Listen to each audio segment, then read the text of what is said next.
की मुख्यमंत्री रेखा गुप्ता के बंगले का टेंडर रद्द कर दिया गया है। पीडब्ल्यूडी ने प्रशासनिक कारणों का हवाला देते हुए 60 लाख रुपए का टेंडर रद्द कर दिया। जानकारी के लिए आपको बता दें कि मुख्यमंत्री के बंगले में रेनोवेशन के काम के लिए टेंडर 4 जुलाई को खोला गया था। इसमें 14 एसी, 9 लाख का टीवी, 6 लाख की लाइटें और अन्य सामान शामिल था। जेडीयू नेता नीरज कुमार ने बिहार बंद पर कहा कि ये महागठबंधन का राजनीतिक बंद है, क्योंकि बिहार के चुनाव नजदीक हैं। उन्होंने कहा कि संविधान की बात करने वाले विपक्षी दल चुनाव आयोग जैसे संवैधानिक संस्थाओं पर सवाल उठा रहे हैं। मतदाता सूची में गड़बड़ी की बात पहले भी की गई थी, लेकिन अब इसे राजनीतिक एजेंडा बनाया जा रहा है। राहुल गांधी पर निशाना साधते हुए उन्होंने कहा कि ये बिहार है जहां सब्जी बेचने वाला भी पे फोन से भुगतान करता है। दिल्ली उच्च न्यायालय ने आप संयोजक अरविंद केजरीवाल की याचिका पर प्रवर्तन निदेशालय से जवाब मांगा। केजरीवाल ने कथित आबकारी नीति घोटाले से जुड़े धन शोधन मामले में उन्हें जारी समन को बरकरार रखने वाले सत्र न्यायालय के आदेश को चुनौती दी है। न्यायमूर्ति रविंदर डुडेजा ने ईडी को नोटिस जारी कर 6 सप्ताह के भीतर जवाबी हलफनामा दाखिल करने का निर्देश दिया। मामले की अगली सुनवाई 10 सितंबर 2025 को होगी। बिहार विधानसभा चुनाव को लेकर तैयारियां जोरों पर हैं। नेताओं की लगातार प्रतिक्रिया सामने आ रही है, तो वहीं इसी बीच शिवसेना नेता संजय निरुपम ने बिहार बंद को लेकर कांग्रेस और आरजेडी पर निशाना साधा। उन्होंने कहा कि कांग्रेस और आरजेडी के लोग चुनाव आयोग की पूरी प्रक्रिया को खंडित करना चाह रहे हैं।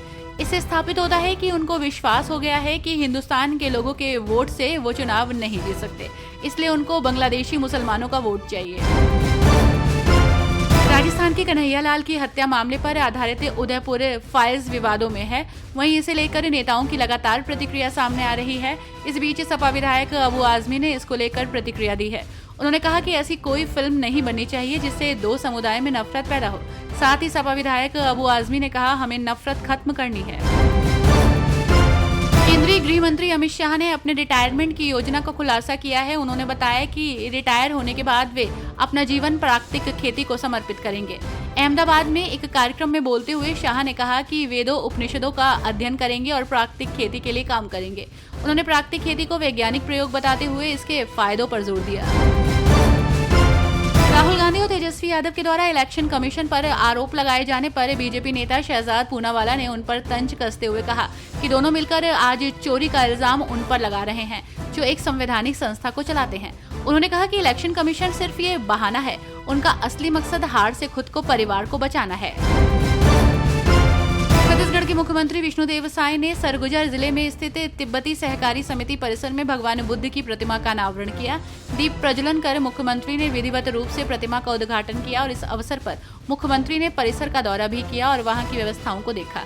कार्यक्रम के दौरान मुख्यमंत्री का पारंपरिक तिब्बती अंदाज में स्वागत किया गया। सुरक्षा के मद्देनजर मौके पर पुलिस बल की तैनाती भी रही। बिहार में मतदाता सूची संशोधन के खिलाफ बिहार बंद रैली पर भाजपा सांसद रविशंकर प्रसाद ने विपक्षी दल पर तीखा हमला बोला और सवाल किया कि क्या वे रोहिंग्या घुसपैठियों को भी मतदाता सूची में शामिल करना चाहते हैं। उन्होंने कहा, क्या विपक्ष घुसपैठियों और अन्य लोगों को मतदाता सूची में शामिल करना चाहता है? क्या ये सच नहीं है कि रोहिंग्या मतदाता सूची में अपना नाम दर्ज करवाते हैं? वे ऐसे अवैध मतदाताओं के आधार पर अपनी राजनीति करना चाहते हैं। उनका ये रवैया गंभीर सवाल खड़े करता है। प्रधानमंत्री ग्रामीण सड़क योजना के चौथे चरण का आरंभ हो गया है, जिसके अंतर्गत 76,000 करोड़ रुपए की लागत से 45,000 किलोमीटर ग्रामीण सड़कें बनाई जाएंगी। केंद्रीय मंत्री कमलेश पासवान ने अधिकारियों को रिपोर्ट भेजने का निर्देश दिया है। बिहार सरकार ने मनरेगा के बकाया भुगतान और आवास आवंटन का अनुरोध केंद्र सरकार से किया है। मनरेगा मजदूरी बढ़ाने की मांग भी की गई है।